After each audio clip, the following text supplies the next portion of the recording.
Everyone, welcome back to my channel. So इतने सारे countless attempts देने के बाद, इतना सारा हार्डवर्क और पेशेंस रखने के बाद finally I can proudly say that I am CA Anupriya Laddha.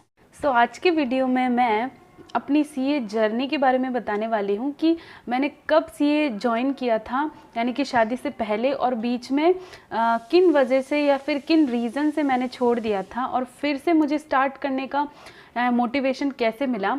तो लेट्स गेट स्टार्टेड।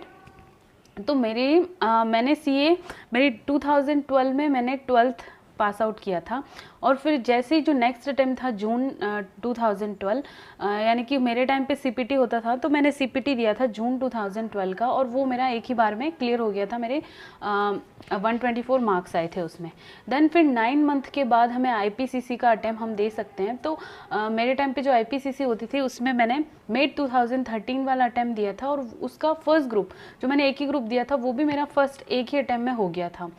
लेकिन जो सेकंड ग्रुप था उसमें मेरा ऑडिट की वजह से मेरा 3-4 अटेम्प्ट लग गए उसमें, और बीच में मैंने फिर छोड़ दिया था कि मुझसे नहीं हो रहा है, 1-2 अटेम्प्ट नहीं दिए थे। लेकिन जो लास्ट मैंने नवंबर 2016 वाला अटेम्प्ट दिया था उसमें मेरा सेकंड ग्रुप भी निकल गया। देन फिर ऐसे ही गिरते पड़ते मैंने दोनों ग्रुप निकाल लिए, सेकंड ग्रुप मेरा हो गया। देन उसके बाद में मैंने सीए फाइनल की क्लासेस स्टार्ट कर दी, तो पूरा 1 साल क्लासेस ली मैंने। 2017 पूरा मेरा क्लासेस में गया, एंड 2018 में मैंने एक अटेम्प्ट दिया था बट वो मेरा नहीं हुआ। एंड देन फिर कुछ रीजंस के वजह से, या फिर बस 2018 में मेरी शादी हो गई थी, एंड देन उसके बाद मैंने छोड़ ही दिया था, हो भी नहीं पा रहा था मुझसे, और सिचुएशंस भी वैसी नहीं थी कि मैं कर पाऊँ। ऑलमोस्ट मैंने छोड़ ही दिया था, मेरा सीए करने का कोई मूड नहीं था अनटिल 2022, जिसमें मेरा भाई सीए बना। जब वो सीए बना नवंबर 22 में, तो फिर मेरे मन में भी इच्छा हुई कि यार कि क्यों ना मैं भी ट्राई करूं, मैं कर सकती हूं क्या। फिर मैंने उससे पूछा, देन फिर उसने बोला कि हाँ तू स्टार्ट कर, और फिर उसी ने मुझे धीरे धीरे गाइड किया कि ये बुक्स कहाँ से पढ़नी है, या फिर कैसे तुझे क्लासेस करनी है, कैसे कौन सा ग्रुप पहले देना है, या पूरा उसने मुझे प्रॉपर गाइड किया।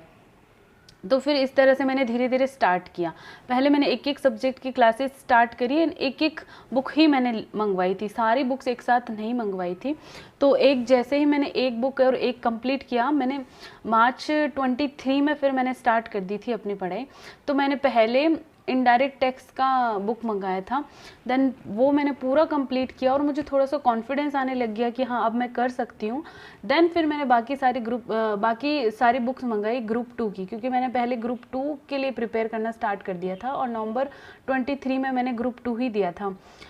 तो इस तरह 2012 से लेकर अब जाकर 2025 में मेरी ये सीए की जर्नी कंप्लीट हो गई है। बीच में 4 से 5 सालों का गैप आ गया था, मेरी पढ़ाई छूट गई थी because of my marriage and kid. But फिर मैंने, लेकिन मुझे उन सालों में ऐसा लग रहा था ना कि यार I want that prefix before my name, मुझे अपने नाम के आगे सीए देखना है। और प्रीफिक्स को लगाने के लिए मैंने ये डिसाइड कर लिया था कि मुझसे जितना हार्डवर्क होगा मैं करूँगी, और जितनी मेहनत मैं कर सकती हूँ मैं करूँगी। प्रॉब्लम्स आएगी, मुसीबतें आई, बहुत सारी प्रॉब्लम्स आई, लेकिन जो मेरा गोल था वो फिक्स था, मुझे अपने नाम के आगे सीए लगाना था। और तो फिर मुझे वो प्रॉब्लम्स भी इतनी ज़्यादा बड़ी नहीं लगी, और प्रॉपर जब मैंने प्लानिंग और प्रॉपर एकदम टाइम मैनेज करके अपना स्टडी को किया, तो I think it will possible for everyone कि वो अपने गोल को हासिल कर सकते हैं। So that was my CA journey. I hope you like it.